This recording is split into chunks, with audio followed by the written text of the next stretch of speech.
Hello, everybody, and welcome back from, I hope, was a good coffee break.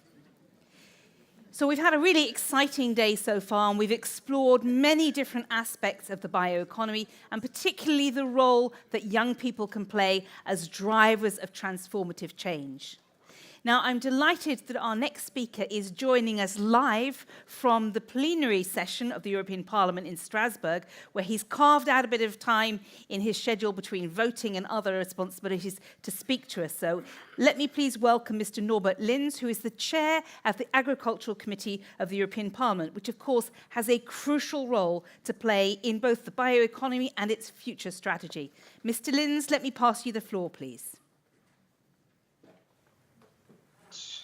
Dear ladies and gentlemen, dear speakers, dear participants, first of all, I want to congratulate the European Commission on organizing this high-level event. Seeing the participants and speakers, I see a lot of young scientists trying to change and shape the world of bioeconomy. I hope you are enjoying this festival and can exchange valuable information on this important topic. And I also directly apologize for not being able to be on the spot. The Parliament is in Strasbourg this week, and there is a lot to do as we are reaching the end of the term. I want to be honest. As lawmakers, we were not inactive, but we haven't really made the term bioeconomy more visible when it comes to lawmaking. That is definitely something that the co-legislators should focus on in the next legislative term after the European elections. But I see huge potential. I think in general, it should be imperative to reflect on the core principles and strategies driving our endeavors towards a sustainable and competitive bioeconomy. First and foremost, let us reaffirm our understanding of bioeconomy. It encompasses the sustainable production, utilization, preservation, and regeneration of biological resources. It integrates knowledge, science, technology, and innovation to foster sustainable solutions across various economic sectors. This definition must serve as our guiding light as we navigate the complexities of our modern world. The strategies laid out by EU member states and regions so far, alongside international initiatives, underscore the global commitment to advancing the bioeconomy agenda. The European Commission's update of the strategy in February 2018 emphasizes sustainable resource utilization and the development of bio-based industries, aligning closely with the principle of the Green Deal and other strategic initiatives. However, progress must be continuously assessed and gaps identified for future action. The 2022 progress report evaluated the implementation of the bioeconomy strategy and identified areas where the EU can further enhance its efforts. The conclusion drawn by the Council in April 2023 underscore the importance of integrating bioeconomy into all policy domains and updating the strategy to address challenges and opportunities, particularly in rural areas. This necessitates a coherent policy approach at the European, national and regional level, with a focus on fully realizing the potential of bioeconomy in rural contexts. The establishment of the EU bioeconomy monitoring system by the European Commission is a significant step towards gaining comprehensive insights into bioeconomy trends. The Parliament has mentioned the term bioeconomy in several resolutions, but not to an extent where we could really promote the field. In other words, and as conclusion, it is evident that bioeconomy should be a political priority with recommendation for a strategy revision to better integrate rural areas.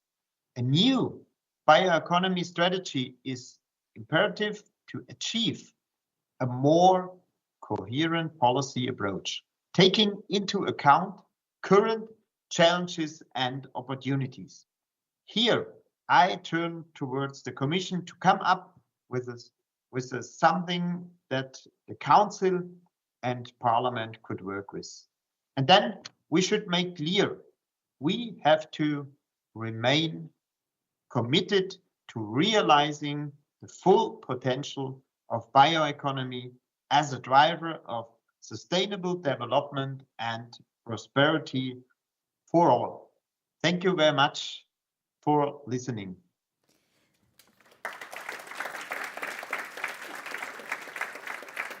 Thank you very much, Mr. Linz, for joining us from Strasbourg, where we know you have a very busy agenda. And your message that this needs to be a priority in the next mandate and recognizing that there is more that could be done is a very welcome message. And I'm sure we'll be taking that as an inspiration going forward. And I'm sure we will make sure as well that a copy of the Youth Ambassador's vision document is formally presented to you and other members of the committee in the coming weeks. So thank you very much. So now I'm going to introduce our next panel, who are going to, again, help us understand a little bit more about the views of different stakeholders. So here it's called going from niche to norm. And so here we're going to try and make sure that the bioeconomy is not some slightly strange thing that people have only just heard about, but that it becomes very central to our thinking and to our approaches. So let me invite to join me on the stage Laura Maragna, who's the coordinator of EU for Algae, or EURA, Will van den Tuil, the co-founder of Food Fermentation Europe, Oana Niagu, who is the director for Copa Cogeca, Fanny Pomlong, the European Bioeconomy Alliance, Rob Beekers, chair of the board of the Bio-Based Industries Consortium, and Peter Gerhard, the director of Denkhaus Bremen. Please take any seat you can find.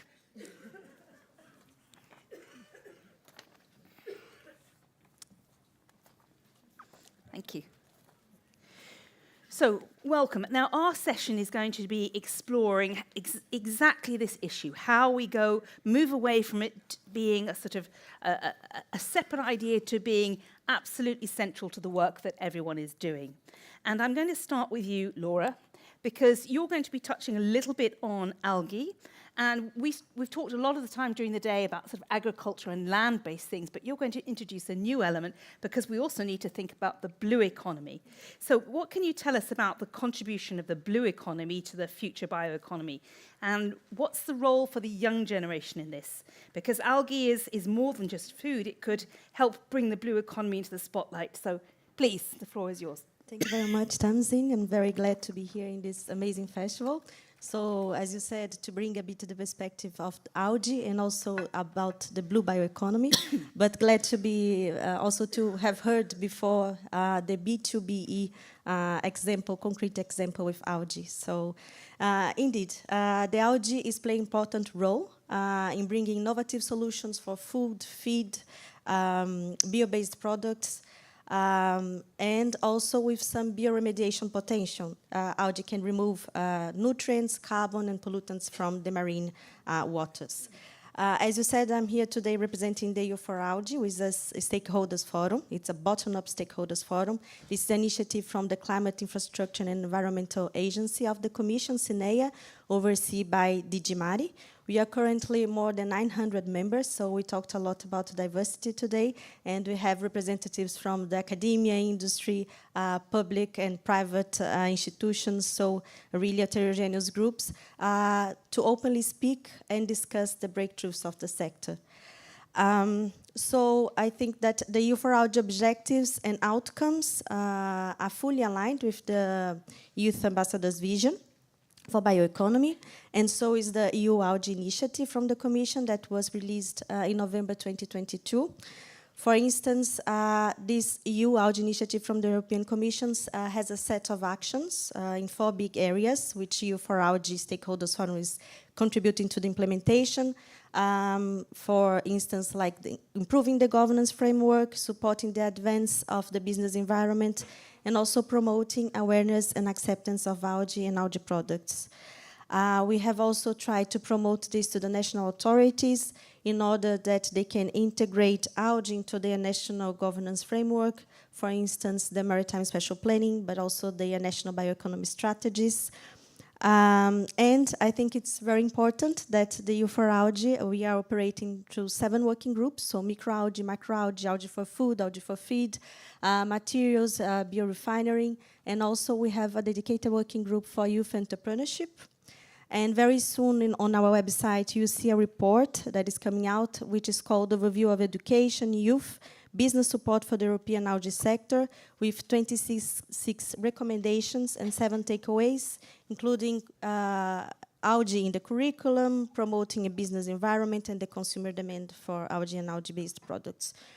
I think that youth care about the future. We have seen very inspiring youth pursuing very interesting careers here, but indeed the youth, they want a job with purpose, and we also want to promote algae as an interesting, attractive, lucrative, future-proof career, also contributing to the climate solutions.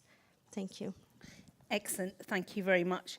So, and before I move on, can we just talk about the consumer for a moment? Because algae is not particularly well known for the consumers, and if they do, they think of something that's bright blue or bright green, which isn't necessarily the sort of attractive idea that they would think about for their food. So you've got this working group, lots of different members.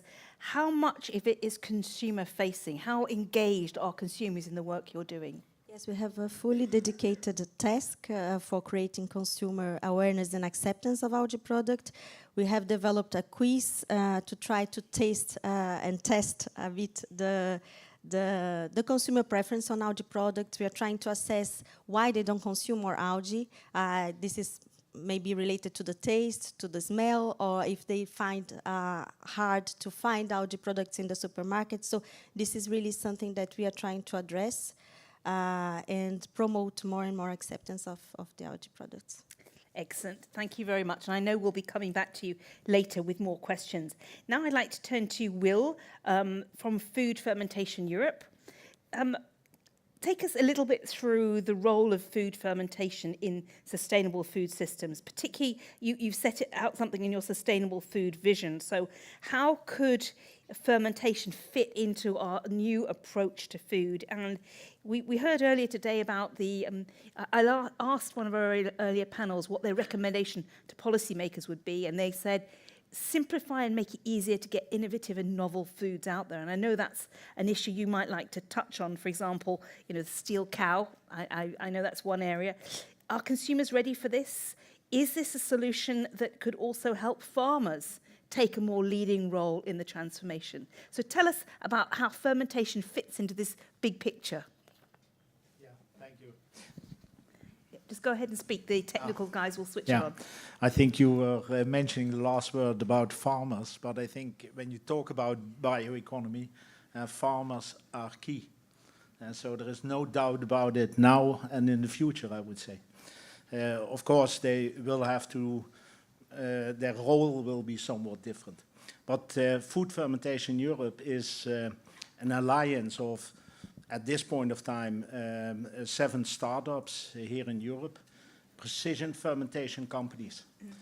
I represent also Those Vegan Cowboys.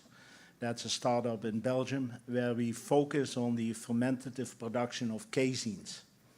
And so we have several companies who are looking at milk proteins. We have a few companies also that are looking at other products, for example, egg white protein. And yeah, when you look at especially, and all of those are very nutritional and very functional proteins derived nowadays from meat and from egg, etc., milk, dairy. But especially when we look at dairy and meat, yeah, this is not something that we can do in the future. There needs to come a change. And fermentation, and I think lots of studies have shown that, has the potential. We haven't seen those large fermentative production of commodities yet, because these are commodities. These are not an insulin type of fermentation or a chymosin type of fermentation. We are looking at commodities. So we have not done that at large scale yet, but if you do some calculations looking at LCA, all the different aspects, it has an enormous potential to reduce the burden of making these very nutritional and functional proteins. And we are working on that. We realize that it will take a long time. And you started mentioning regulation. Yes, that is not easy here in Europe. What you then also see is that almost all startups, including ourselves, we make the first step for regulatory approval to, for example, the US.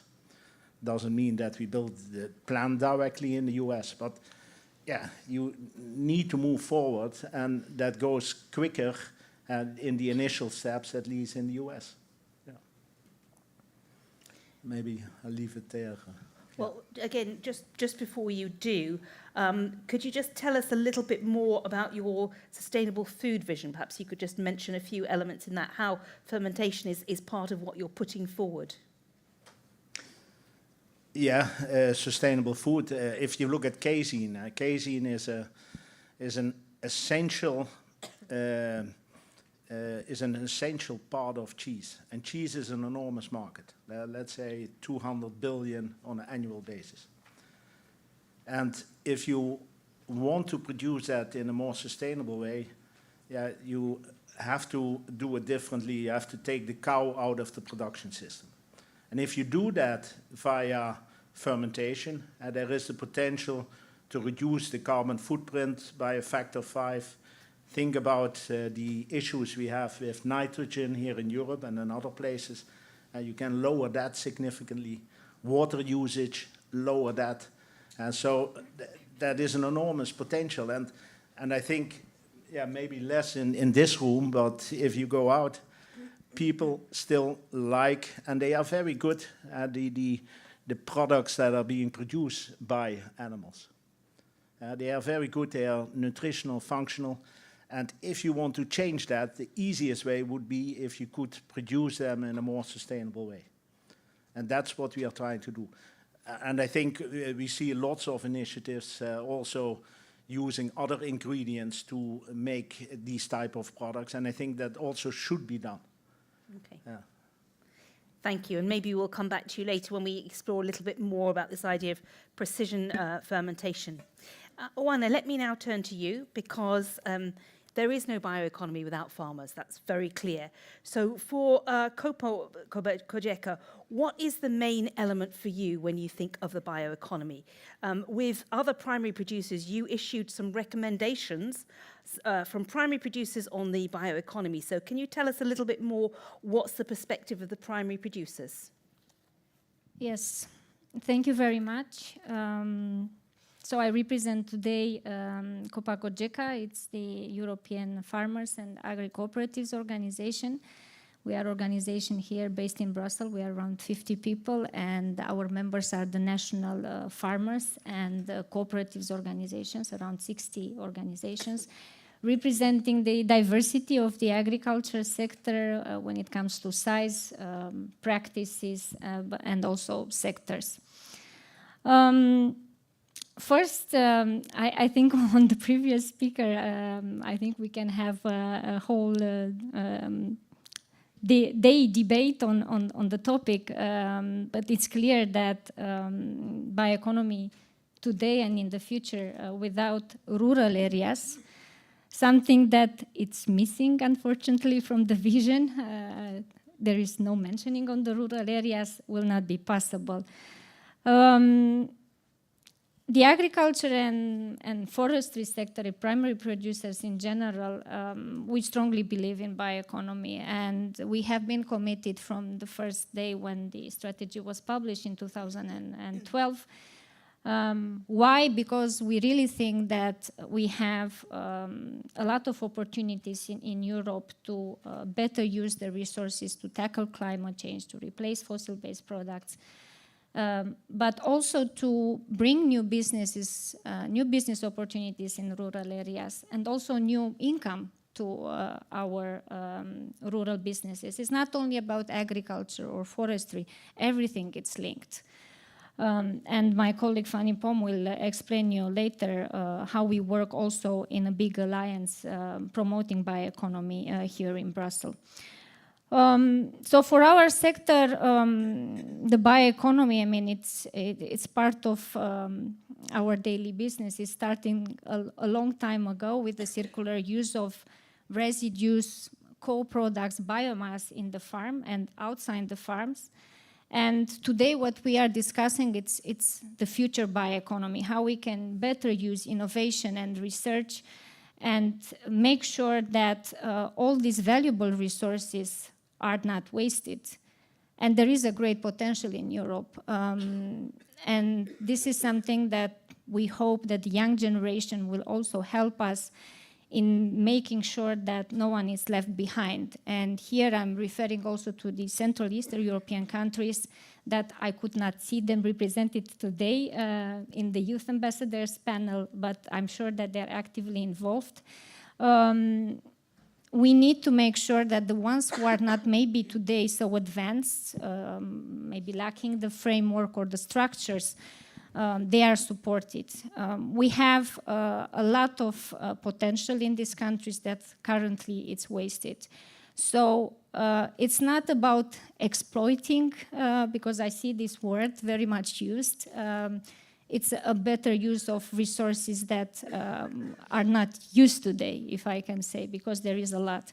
Coming back to the event that we have organized last year with the young farmers that unfortunately they are SEJA, they are not here today because they have another event, but also with forest owners and forest managers in June last year.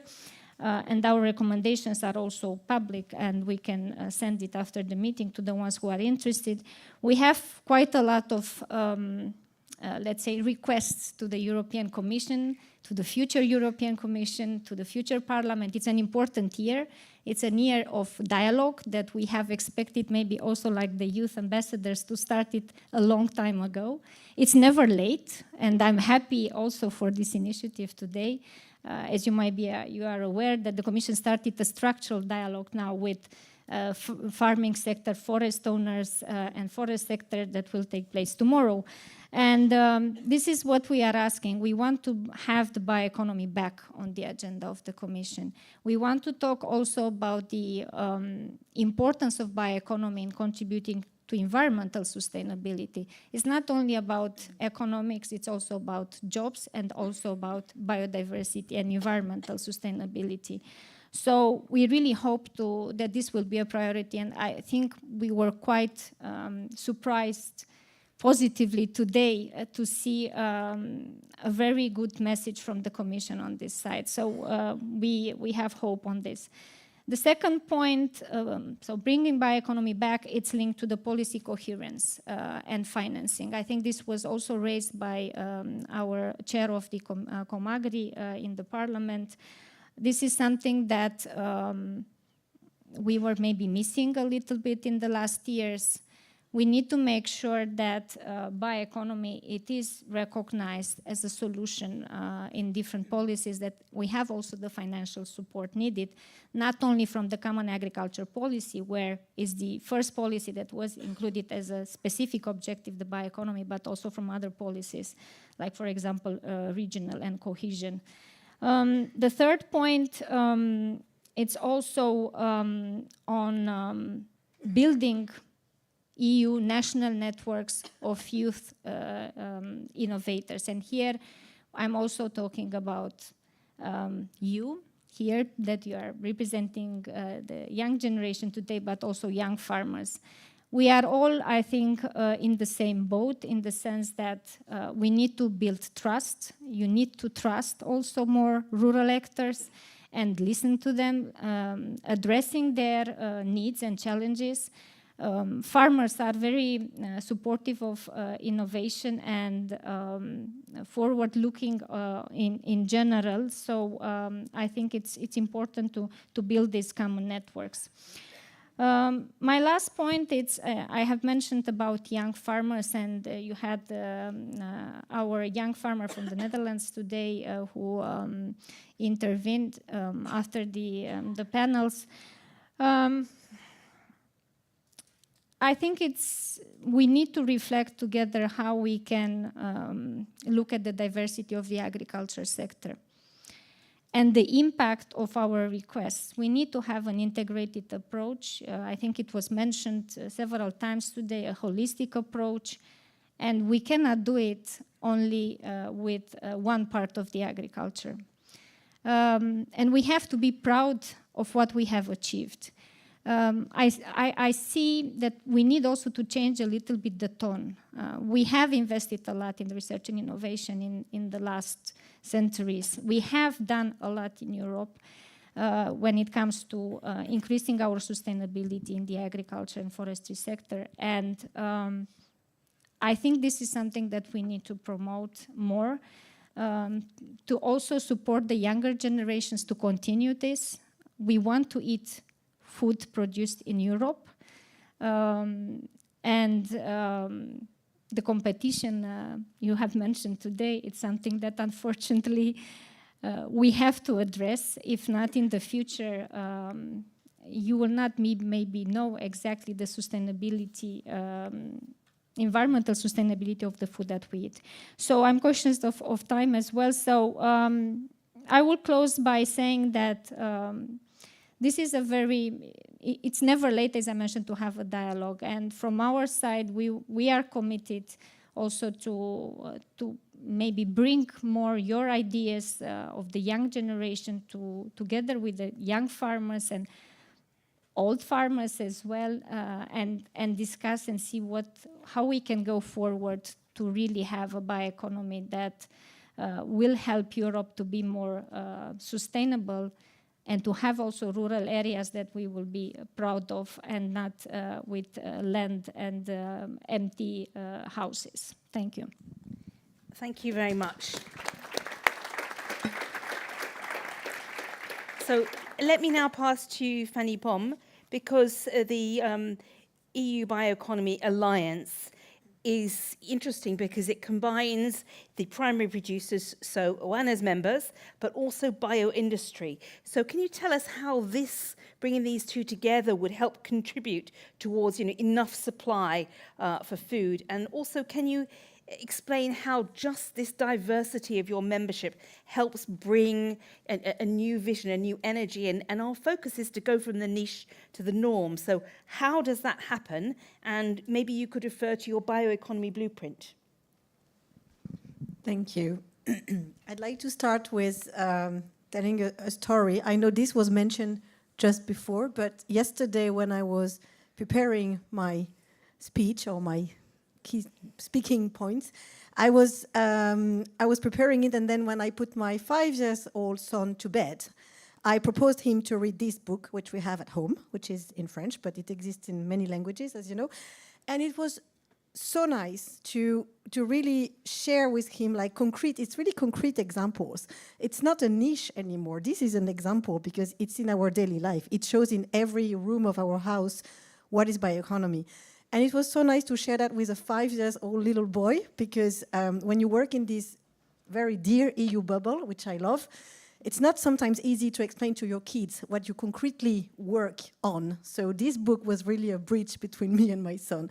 And it was super nice because also I realized that when I was 5 years old, my parents would probably not read that book to me. And my parents would probably not attend to a Bioeconomy Changemakers Festival. It was, in the 80s. So I'm very happy to be here, and that times are changing. We are in a new area. It was mentioned earlier on today. So today, as it was mentioned, I represent the European Bioeconomy Alliance. I daily work for the forest owners, so the supplier side from the forest value chain. But today I have a bigger hat, coordinating 15 organizations, and it's a cross-sectorial alliance gathering these organizations from suppliers to users. And if you want to know more, we have a booth in the exhibition part of this event, so colleagues there will be very happy to answer to all your questions that you may have. And I'll say a few words about our objectives, also about bioeconomy, the way we see it, and I will introduce our blueprint that was indeed published in November. So about our alliance, as I said, what is the aim? One of the main aim of this alliance is to be leader, or to help to lead the transition towards a post-fossil society. But it doesn't mean, and it resonates a lot with what I heard this morning, it doesn't mean that we pretend changing everything which is fossil today with bio-based resources.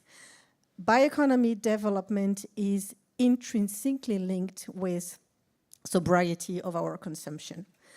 Having said that, our role is to answer to societal needs in a sustainable way, in a renewable way.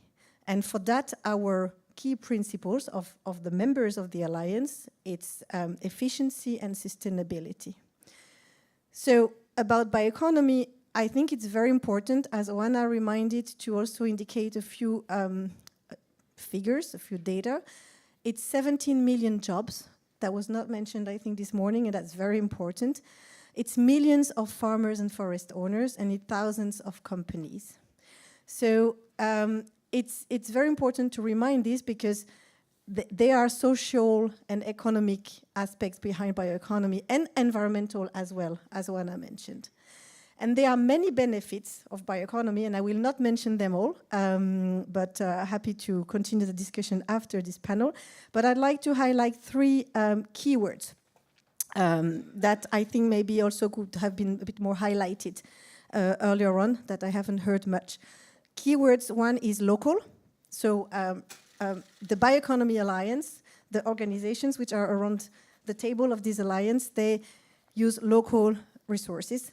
I take the example of the forest sector. More than 90% of the wood used by the wood industry in Europe comes from EU forest, 90%.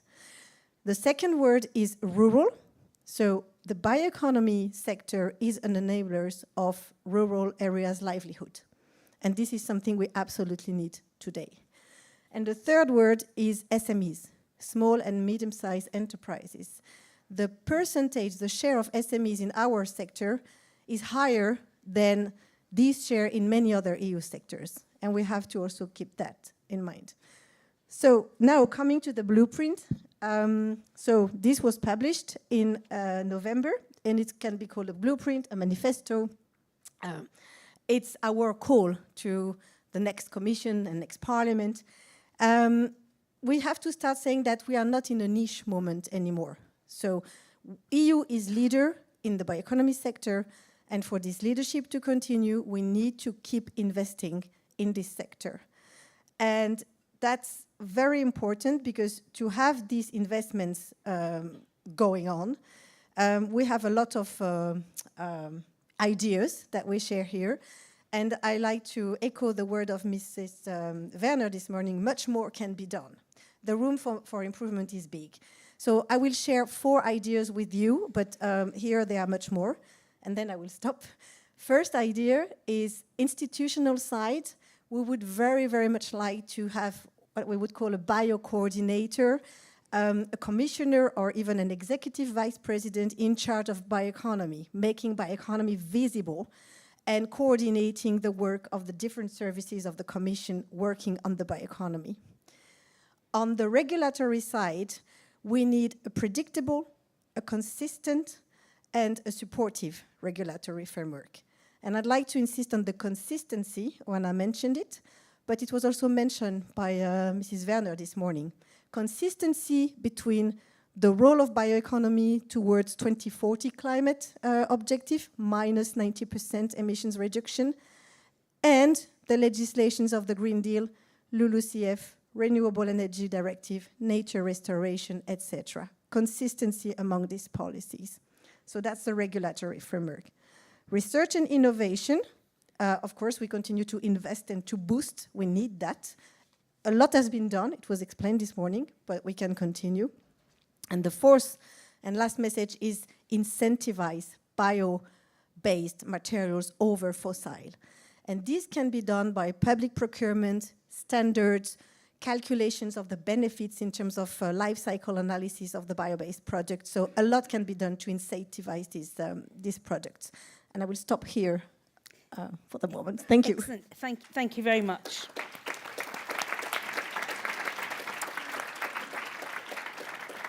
Rob, I'm going to come to you now because the BIC is the industry arm of the joint undertaking on the bioeconomy, and they want to drive demand, and you've issued the Manifesto 2024. So how do we best mainstream the bio-based products? So, thank you, Tasmin. When I'm looking around here, is everybody still awake after a long day?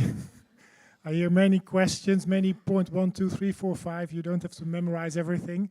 But I'll try to keep it a bit crisp that you can also digest at a late afternoon. So you're referring to the Bio-Based Industries Consortium. This has been mentioned a couple of times. The bioeconomy is diverse. The bio-based industries is very diverse. It means our members are spanning across primary producers, processors, brand owners, and small companies, large companies.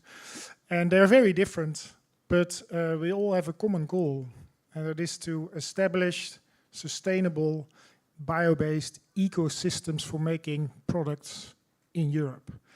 And today, if we look at what is needed there, innovation is a component of that. So the Bio-Based Industries Consortium is joining forces with the European Commission in what is called Circular Bio-Based Europe joint undertaking, and we're spending about 2 billion euros in this time span of 7 years to foster innovation.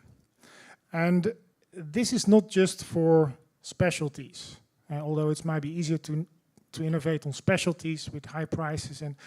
But when we talk about from niche to norm, we need to think also about products we use every day.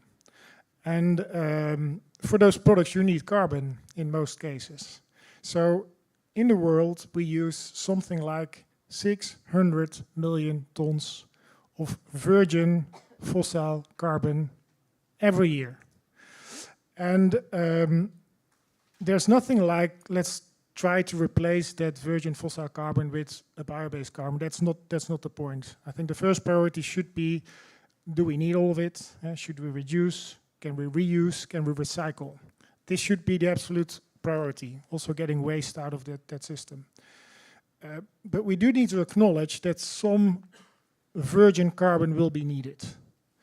And as long as we don't have products here in Europe or in the world that have a product life cycle of millions of years, I don't think we can classify petroleum, natural gas, or coal as renewable. So that means we need to foster the innovation and developments in renewable carbon.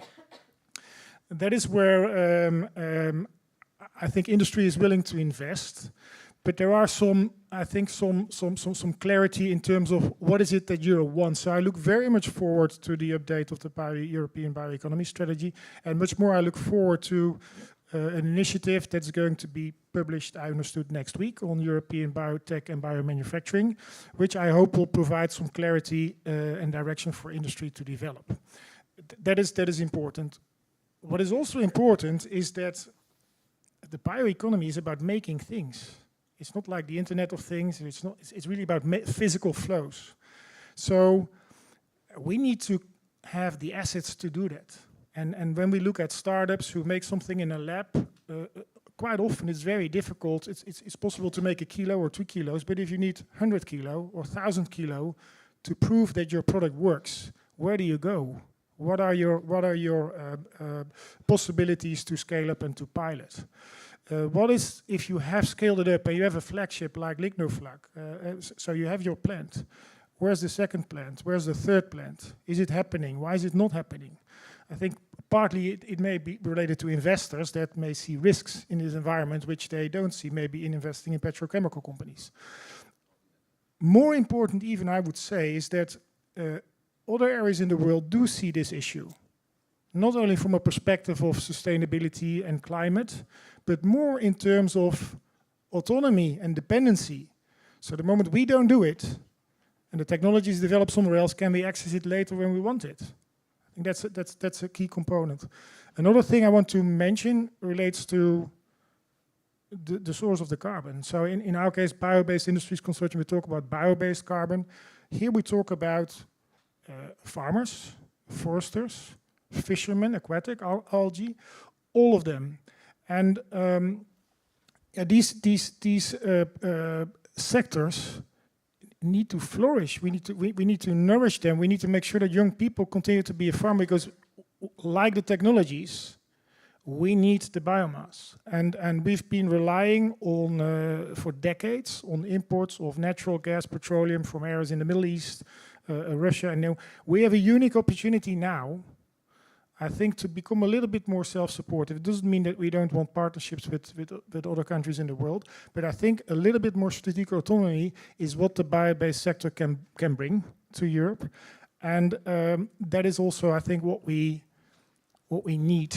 So we need to stimulate the young generation to work in the bio-based sector, whether it's at the beginning, upstream, towards the primary producer, or downstream, even at the level of the brand owner. I think that's what it's about. If we don't do that, I think it's going to be very difficult to make bio-based products the norm, because as long as petrochemical companies and products remain the standard, it's going to be extremely difficult to make bio-based products a norm. It will remain more a niche than a norm. Okay, thank you for that, and that important reality check.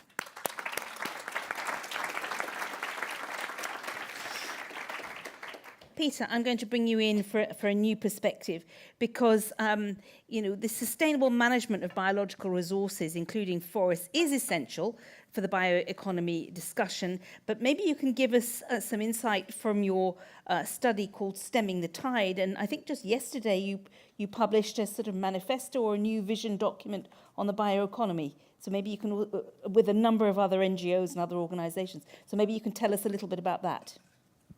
Yeah, thank you very much for this. Yeah, we came here with a joint NGO statement signed by 70 NGOs, or now we are more than 80 NGOs. And what was astonishing to me was the alignment with many points in the youth statement we heard today. So the main and basic point is that we don't have enough biomass. We need to use less. That's a very simple, easy message. And we talked in the morning a lot about upscaling, about going up. Then we also have to disappoint maybe some other people who can't use so much biomass at all. So for example, it's the wood burning industry, or also for feeding animals. And therefore, we have to make decisions. And I think there is a strong competition among biomass. So in Estonia, when I talk to friends from the Estonian Nature Fund, they say Granule Invest, the big company who produce pellets, takes away a lot of biomass. And when you talk in Germany, there's a strong competition between, for example, people who run a refinery and people who do fiber for fiberboard. So there is a strong competition, and we have to organize how we distribute the biomass. And market economy won't do it at all. Maybe a little bit, but we need also a strong regulatory framework. And in the past, we went to the global south. Our car tires, they grow in Liberia. Our toilet paper comes from Brazil, and our cooking oil comes from Indonesia. But that's a one-way road. That won't go up in the future. And so we have to change this completely from my perspective. And the second point is we have to bring this kind of discussion, which is very helpful and very fruitful. We have to scale up this discussion. We have participation is the word. You feel that even my English is not very good, so to have a conversation here in English is also a burden for many people, even for me who is used to speak up to crowds or something like this. So we have to scale up this dialogue with many other people. And this means it's not enough to sit a round table in the middle and say everyone come. We have to enable people to talk to us together and to come up with a good solution. And therefore we need resources. We've heard that there's an investment of 59 million into mushroom food, and that's maybe a good thing. I won't judge it if it's good or not, but we also have to invest a lot in participation, because democracy is on the edge, and we have to. This is a future. This is a discussion for the future, and we have to bring in as much people as even possible. And what we said, for example, at the climate, when you look at the climate discussion, when the very right people now might come more into power, we can forget all the climate discussion we had before. So we are very good advised when we scale up this discussion and bring in more people, and maybe also have it in different languages, not only in English. Okay, thank you very much.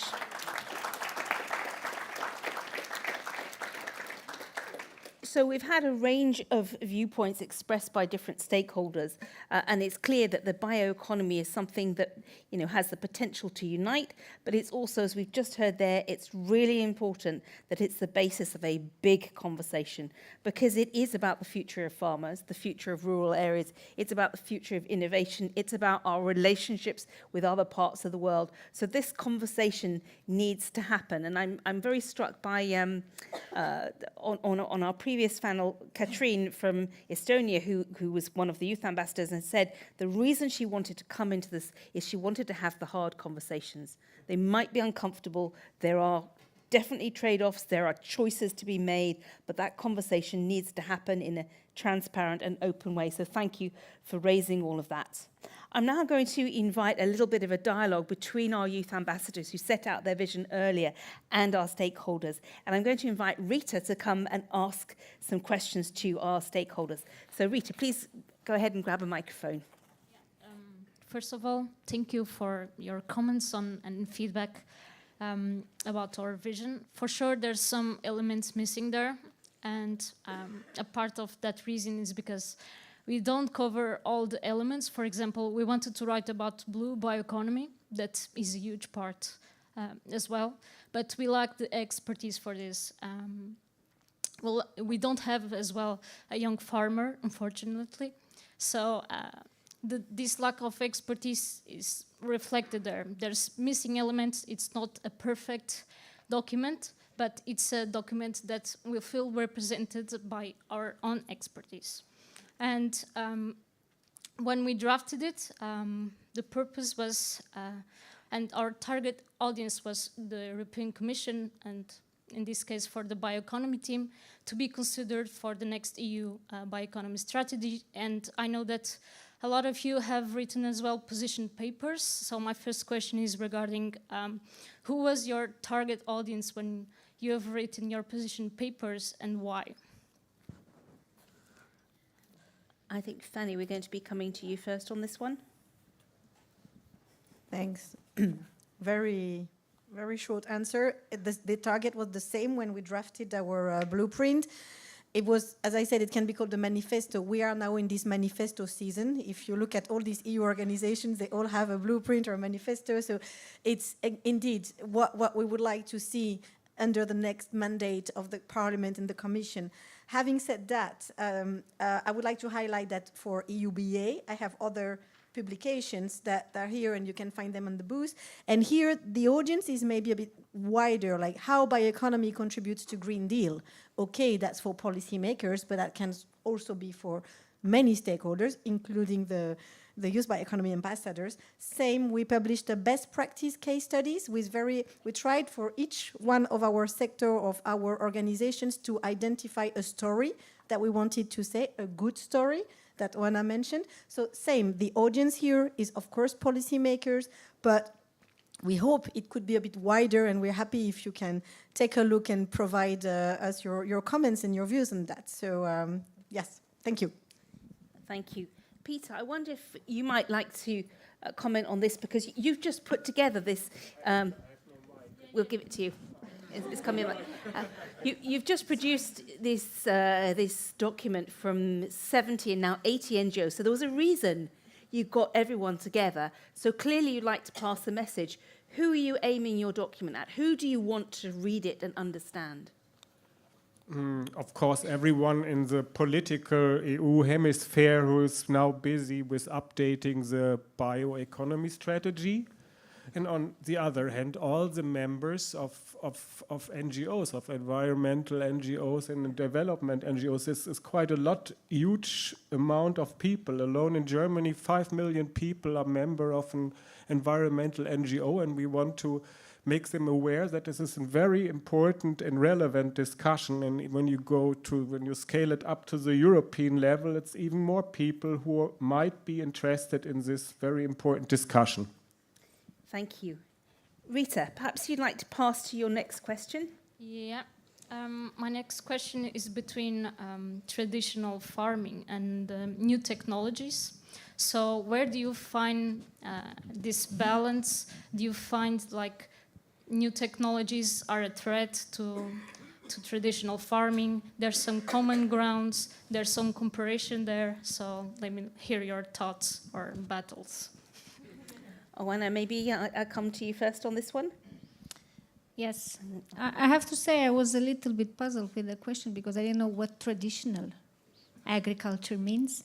Because I know that we have only one agriculture. We will never have, agriculture is linked to land and rural areas. So it will be difficult for me to define agriculture in a lab, I have to say. And the same for the use of meat or milk denominations for products. They don't have any link with animal products in general. So yes, from the farming sector, we are discussing a lot about this with our members because farmers in general, as I mentioned, we are very open to innovation, and technology, it's part of the daily work of and practices of our members.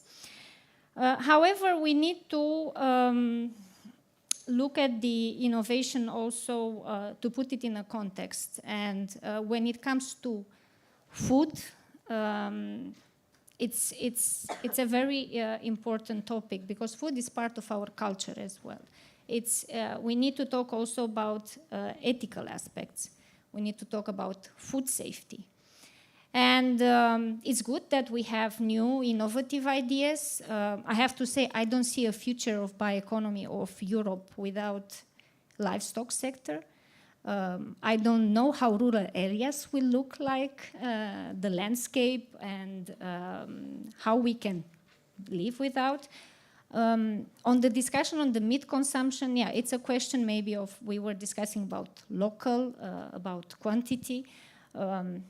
but we have to address the, as I mentioned, the integrated approach.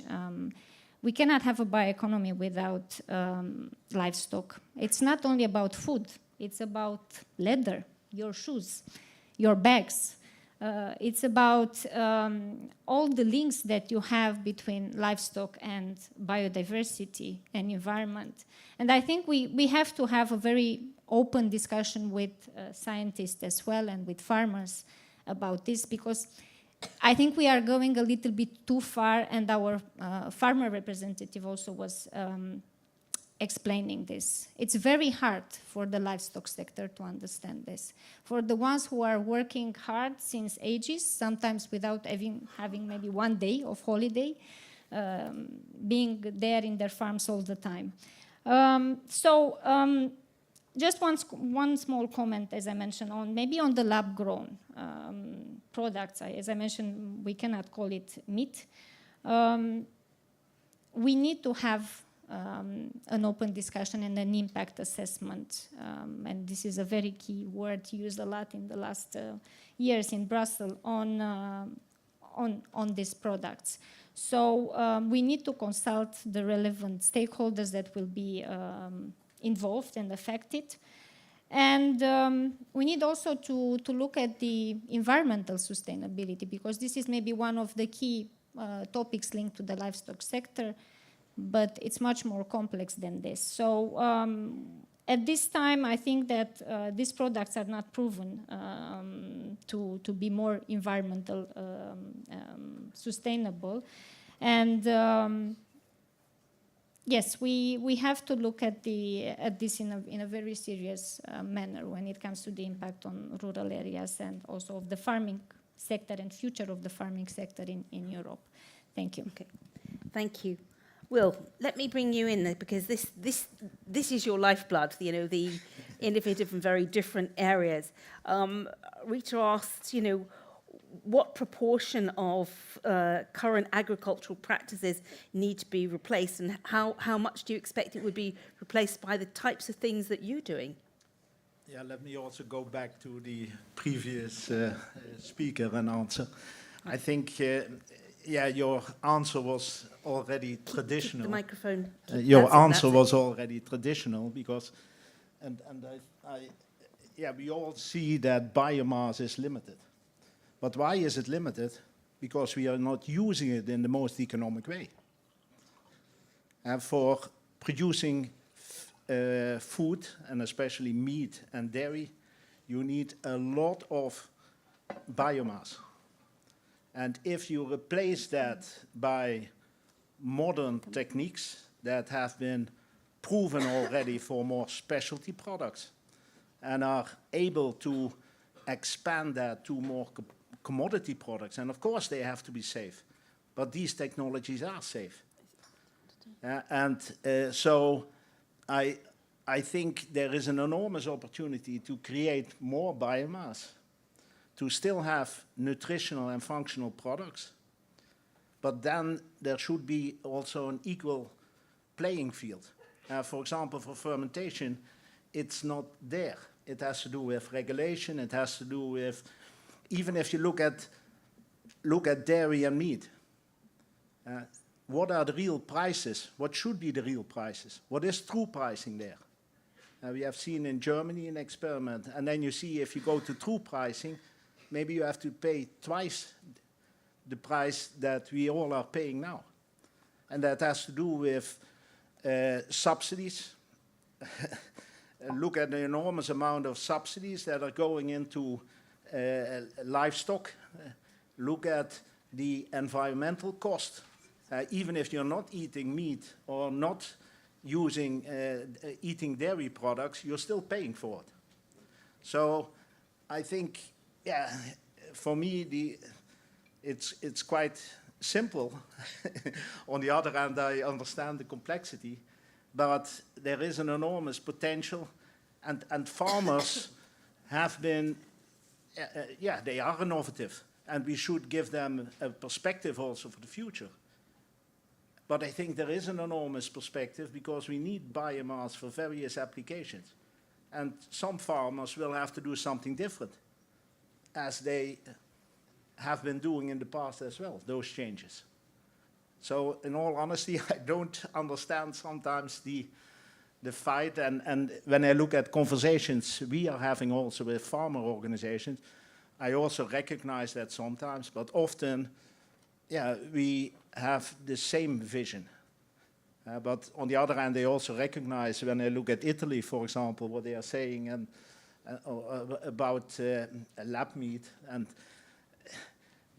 again, I think agriculture is the basis of all those products. Was and is and will be. Okay. Rita, perhaps we can move on to the next question. So my last question is about the competition, about the bio-based products in comparison to fossil-based counterparts. What strategies do you think are best to increase and push these products into markets? Thank you, Rita. And reminding our panelists that the name of this session is From Niche to Norm. And it was being mentioned that, the bio-based products, and I think it was you, Rob, who said, at the moment, it's hard for bio-based products to compete with fossil-based products because there's not the scale and there's not the market environment. So we've got a question there, what are the strategies? What tactics would you advise to increase the competitive advantage of bio-based products in comparison to fossil-based counterparts? So I think I'll start with you, Rob. What would shift the dial? Yeah, so it's interesting that you raised the word competitiveness and not cost competitiveness. And I think that is the right way also to ask the question, because in my opinion, it is about cost competitiveness, but it's also about social and about environmental competitiveness. So if we would define regeneration of feedstock as a classifier, as a qualifier to come in, there is then no reason to look at cost competitiveness versus fossil carbon, because simply fossil carbon should be phased out. So in that sense, we need to look more at the competitiveness of the different regenerative carbons that we have around. And then look for, it depends a little bit on the nature of that regenerative carbon. It depends a little bit about the readiness of technologies to convert that carbon into a meaningful product. It depends on the sustainability of that carbon. It depends on the region. So my answer here would be, we need to create maybe a level playing field across the different sources of renewable carbon. And we should not allow virgin fossil carbon to be on that playing field over time, to phase that out. So that also means that we compare ourselves versus different renewable carbon sources. And my expectation is that you will have a multitude of solutions, whether it's algae, whether it's second generation biomass. Sometimes I get the impression that everything needs to happen on second generation biomass, like straw, but people sometimes seem to forget that in order to get straw, you may need a primary biomass to be produced. So without wheat, there is no wheat straw. This is. So I think we need all of them, and there we can talk about cost competitiveness, sustainable competitiveness, and social competitiveness, and that would be my answer too, because it is very unlikely that on the basis of cost we would be able to compete with renewable carbon versus virgin fossil carbon. And so the reason that virgin fossil carbon will disappear is not because bio-based carbon will become cheaper, but the reason that fossil carbon needs to be reduced or disappear is because it should not be there. That's I think the answer I would give. Thank you. So you've sort of reframed the question for us to understand it's not about making one thing either more available and cheaper and to compete, but just that the other thing needs to completely disappear. So there should be no comparison between a bio-based product and a fossil-based. Yeah, and the only thing I may add to that is that if we talk about a level playing field between these different sources of renewable carbon, if we look at the energy sector, I think a lot of innovations are happening in the energy sector, and also a lot of investments to manufacture are happening in the energy sector. This is happening much less in the material sector because of this unlevel playing field where for people who invest in the energy sector, they know there is a market because the mandates are clear. We know we go to climate neutrality on energy in 2050. What is our plan for materials? So if that also would be more clear, I think it would create more confidence from investor, private equity, banks, to also invest in biomaterial products. Okay, thank you. Laura, let me bring you in here because, algae-based products are still relatively new. So they have to find their own market space. They have to find their consumer acceptance. So what tactics do you think would help increase the competitiveness of some of the products that you think are coming out of your sector within the fossil-based counterparts, to the point where the algae product is the one that people reach for? Well, I think that a lot has been said today. We are coming to almost the end of a very interesting and full day of discussions. But I think still more investment in research, innovation, for instance, to enhance algae strains for higher productivity and also more climate resilience. Also advance biorefinery technologies. We saw also very good examples from CBEGU for biorefineries, the joint undertaking initiative, but also strengthen the collaboration between the industry, the government, the agencies to create the market demand for the product, but also the necessary facilities and infrastructure for these bio-based products, for instance, derived from the algae, and of course the regulatory support. Incentives to the production, but also to streamline, for instance, licensing permit for algae farmers, for biorefinery operations. So I think this is also an important aspect. Thank you. Thank you. So you've clearly identified there's a whole raft of areas where the regulator and the legislation could be put in place to help shift the incentives and make it easier for your sector to emerge into a more mature market area. Thank you. So who else might like to pick up on this? Tactics or strategies to help make bio-based products more attractive and competitive? Yes, please go ahead. In doing so, only producing products that make sense. Yeah. For example, the EU packaging regulation just finally crafted, and it's still allowed for Amazon to ship boxes that is only one way used and then thrown away. So that's the opposite of circular economy and all these nice concepts we have today. And if we could agree on in doing only sensible things with biomass, I think also the concept of bioeconomy would far more scale up and would be far more attractive. Okay, thank you. Fanny, maybe I could invite you to reflect on this because you have industries within your organisation and it's a large one. Looking at that, what are the strategies that your organisations are adopting to try and make their bio-based products more competitive compared to, say, a fossil-based product where people have choices about what they would do? I think I would like to echo some already inputs that have been made, but maybe to highlight, we need to look at the subsidies, and we repeat that again and again, but today fossil still gets subsidies. So we first need to have a look both EU and national level, because as long as there will be subsidies for fossil, competitiveness for the bio-based projects will not happen. I very much agree with what has been said. In the end, they should not be fossil anymore. Point. I think also a very good advantage that bio-based sector has compared to fossil, and we need to really capitalize on that to be in the front runner, is the diversity of the supply chains. The supply chains in the bioeconomy, they are local, they are very diverse, and they are decentralized. And this is totally the contrary from fossil.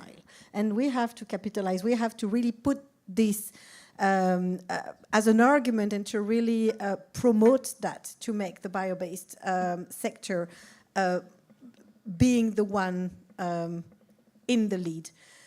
Another aspect to also be front runner, it's the collaboration.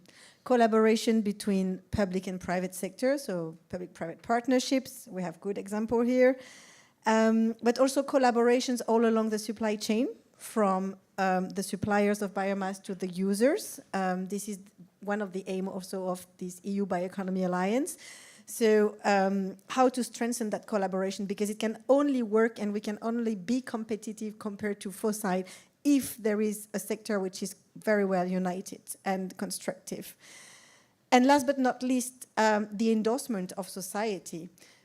I think it's Ms. Werner who mentioned this morning to break the glass ceiling. And I like this idea because the endorsement of society is key for bio-based sector to again take the lead, including the young generation, but also, for example, how to make rural and urban people being on the same page when it comes to the bioeconomy developments. And we hear here different visions, and I find it very interesting. So how to make this endorsement of society, because if we want this to be a success, society has to be behind.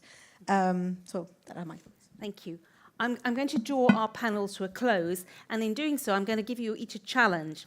It's often at the end of a panel we say, what's your one takeaway message? But my challenge to you is, today was all about dialogue. So I need you to think about what's a takeaway message that you have from today that you've heard from another panelist. So what interesting insight did you hear from somebody else that you will take away and will make you think and you want to talk about? I'm going to start over here. Perhaps unfair, but you're the first one to go, Rob. I think that's fine. No. I think, to be honest, I think many of the comments I heard, quite often we look more at the differences between different people who are in a panel to put on the spot. But I think here I hear a lot of commonalities. And I think that strength. So for me, the biggest takeaway is that if we talk about an NGO, or we talk about a forestry alliance, or we talk about BEAC, or we talk about aquatic, of course we don't have the petrochemical industry here at the table, but we are pretty much aligned that we say, well, it's not about replacing the current with bio-based and continue as is. There needs to be other change. So for me, that the mindsets are maybe more merging than diverging is for me the biggest insight of today. Thank you. Laura. Yes, for me, I think the first panelist brought a very interesting message that the resources are in the center of the bioeconomy, and to get it, we are always violating the human rights or the environment. And I think that's when technology innovation can play a key role of preventing us to keep doing that and bring innovative ideas. Thank you. Oana. Yes. Not an easy question to close, but for me, what is clear today is that we have a diversity of opinion, but we have a common ground. That we want to have a sustainable bioeconomy in Europe, and that our farming sector and forestry sector, we need to have them, let's say, part of the dialogue in the different discussions with the environmental NGOs, on the discussions on the, let's say, alternatives for replacement of meat or dairy products.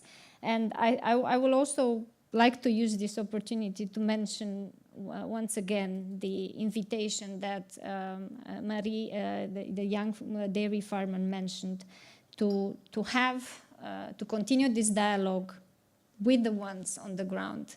And I will make sure also from our side that we will invite the youth ambassadors not only to continue this dialogue with Marie, but also with other farmers, young or not, and to discuss maybe in more details the different opinions that were presented today, and to continue this important dialogue that will have an impact for sure on our future bioeconomy strategy. Thank you. Thank you. Fanny. Thanks. I think what I get from this discussion is that I think we all agree here, I hope, that we all agree on the ultimate goal that we want to reach for society, and we all agree that bioeconomy is part of the game more than it was yesterday, and should be part of the game more than it is tomorrow, more than it is today.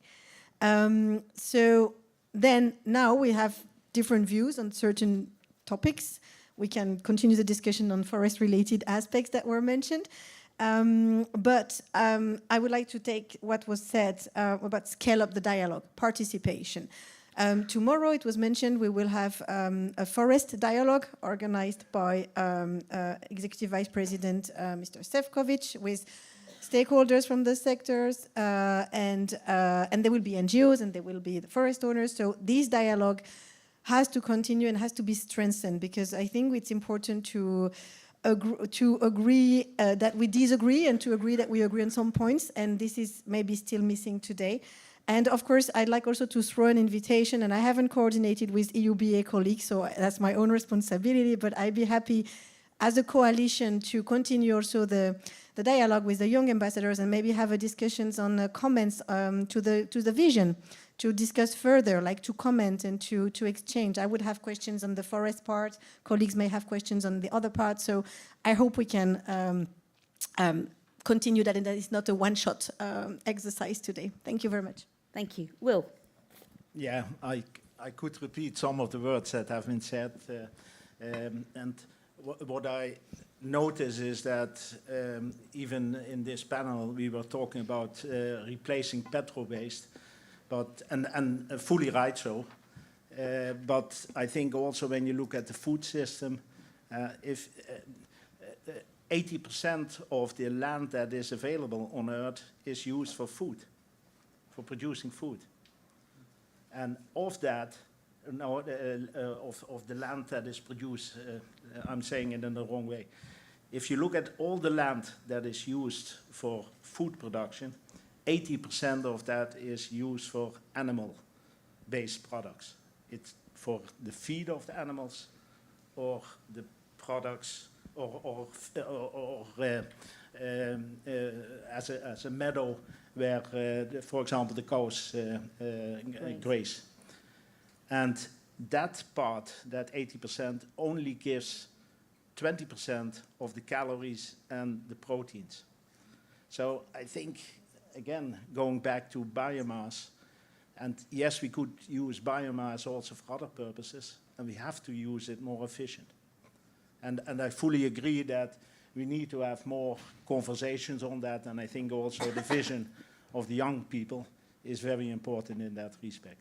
Yeah. Thank you. Peter?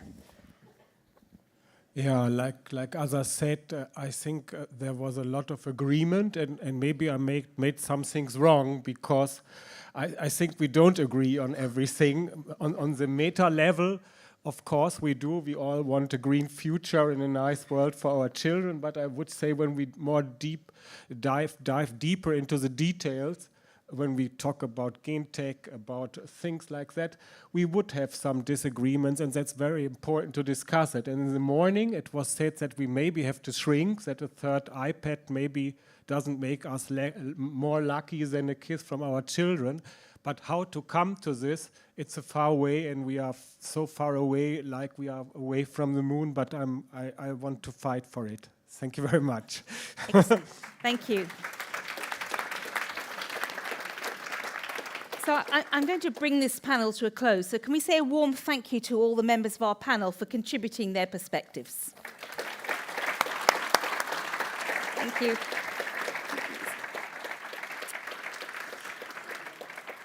So please take a seat. And now is actually the toughest bit of the day, because I am going to invite John Bell to join me up on stage. And we have in our job, in about 5 minutes, to try and encapsulate the richness of today's conversation. Oh, I can see the burden weighing on you heavily there, John.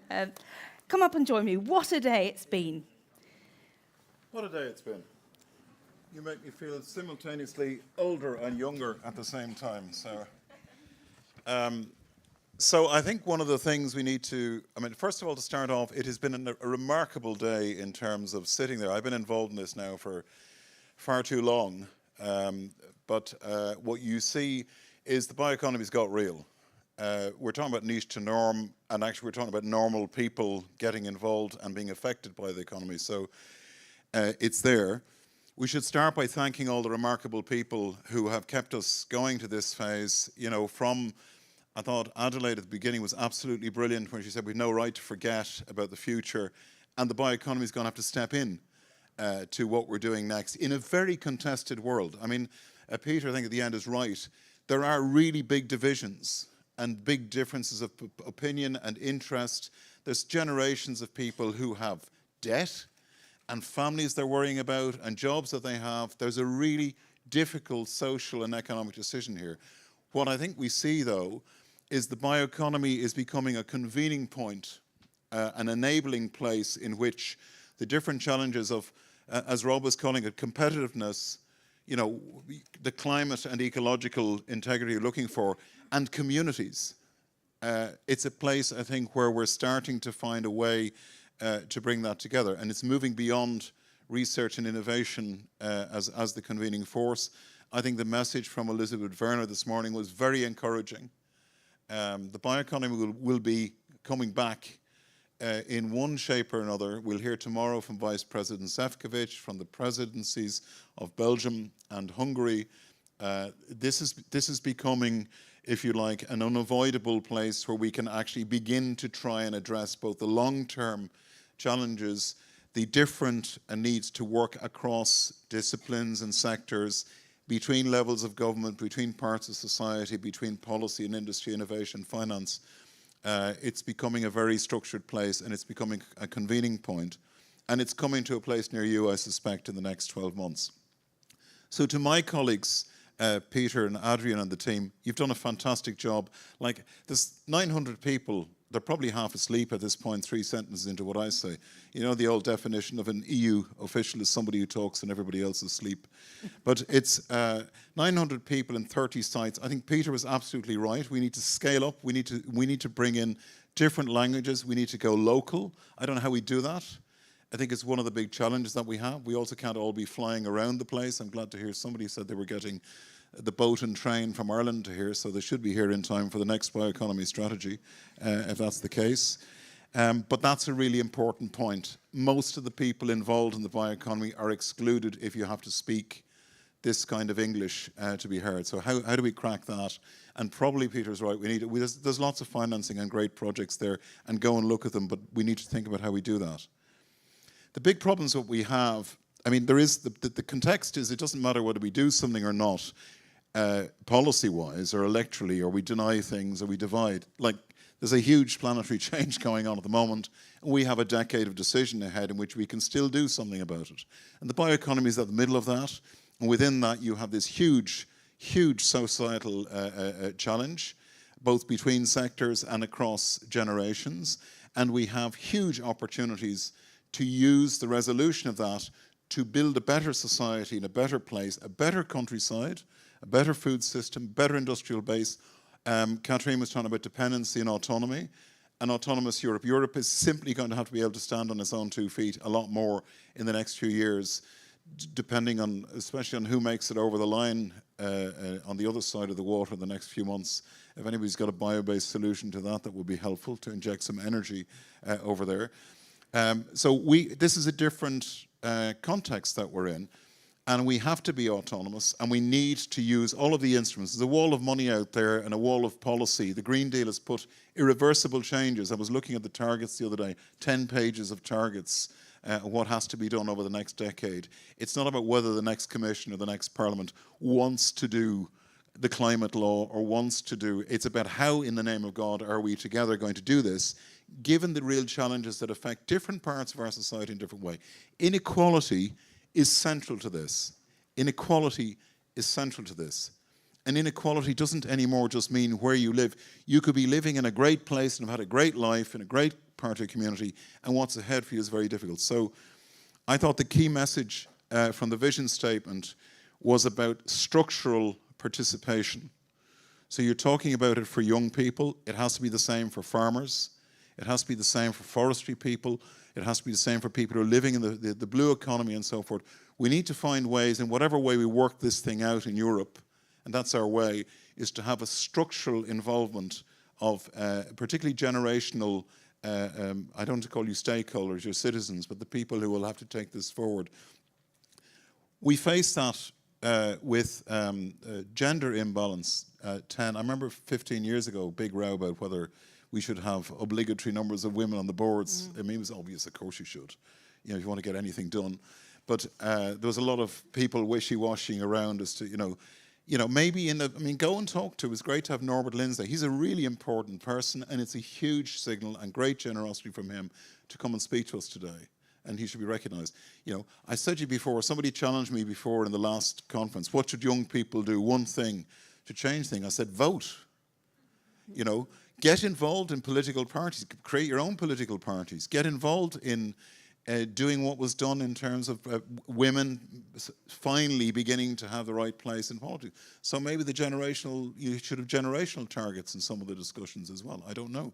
But then you'll be excluding yourself quickly. It goes quickly, by the way, so get in there quickly. But I think the idea of structural participation is critical. And how do we do deliberative democracy in some of these areas is a really big challenge for our democratic systems. And I think maybe you will see in the EU missions we're trying to work this out, but maybe we need to do that as a research and innovation contribution to the process. Deliberative democracy, scaled up, rolled out, maybe that's something we can do. I won't go through all the other visionary stuff. The great thing about, I was really hoping that the vision wouldn't be completely acceptable to everybody in the room. That would have been terrible. So thank you for the provocation.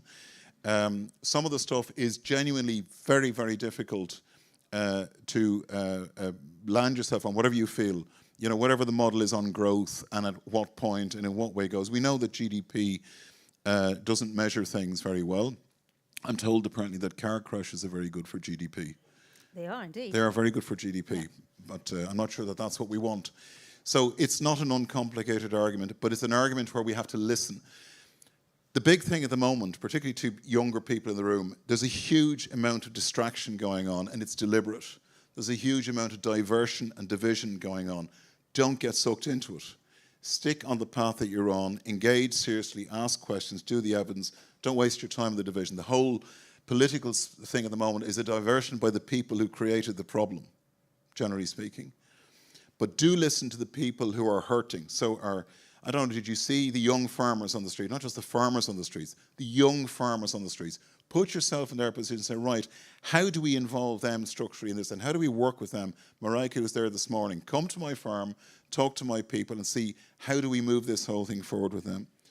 And of the 5 areas, there's a number of things where we can do a lot, of course, on the education, on the exploitation, devalorization. The internalization of the externalities is the single biggest challenge facing everybody's economy over the next generation. I suspect a combination of nature and the imperfections of markets will sort that one out at some point if we don't. But I'm not proposing that the Commission should regulate everything to fix it. And last but not least, this question of scaling with civil society. I mean, we've seen this, by the way, this brilliant series of explanations of innovation in industry that is taking place, that is looking for an opportunity to be invested in Europe, to be demonstrated and scaled and brought up. There's a lot of instruments that are there to do that. Next week, we will have the first expression of any kind on biotechnology, which is a critical technology for all of us in the European Union since 2002. Hands up who wasn't born in 2002. See? That's how, well done.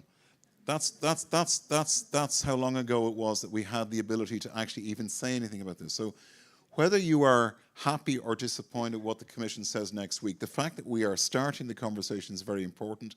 I remain confident that in that, a lot of the things that have been signalled about markets and regulation, public acceptance, the bioeconomy, what happens next, and where we need to go in terms of our global autonomy and so forth, I think you'll start to see the first signals of that, which are the starting gun, I think, for the next Commission and the institutions. And you've heard again Norbert talking about that early on. So I think that's very, very important and very promising.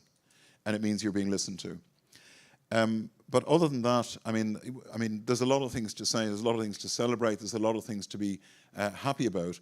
I heard somebody talking about sobriety of consumption and somebody else talking about precision fermentation. I think the two of them you're going to have to wrestle with. There's a free drink, I think, waiting for you outside.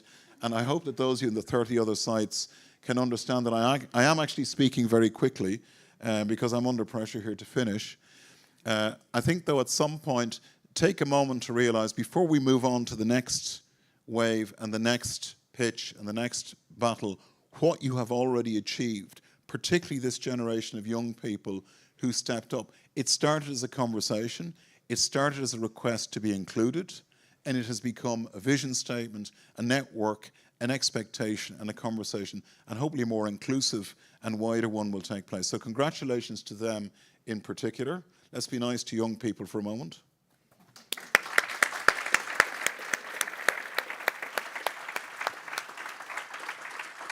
And that's not youth wash, because we know there's no such thing as youth wash. Parents do anyway. So we'll stop there. Take stock, celebrate the good things, listen to the things where people are disagreeing with you. We need different kinds of people in the room for the next conversation, people who don't agree with us, people who don't see that they have an obvious interest in how we take this forward.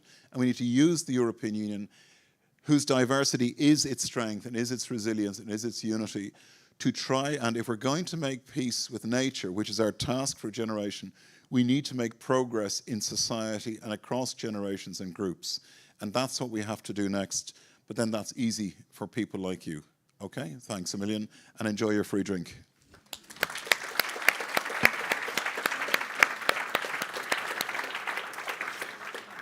Thank you very much. We'll close the streaming now, so goodbye to all our online participants. As John has mentioned, we're offering you a networking drink just outside. And you notice how lightly he steps away. He came heavy with all that stuff, but he's now delivered an amazing overview of what we did. So thank you to all of our speakers today. We'll start tomorrow morning promptly at 9 o'clock. But please, come and have a drink.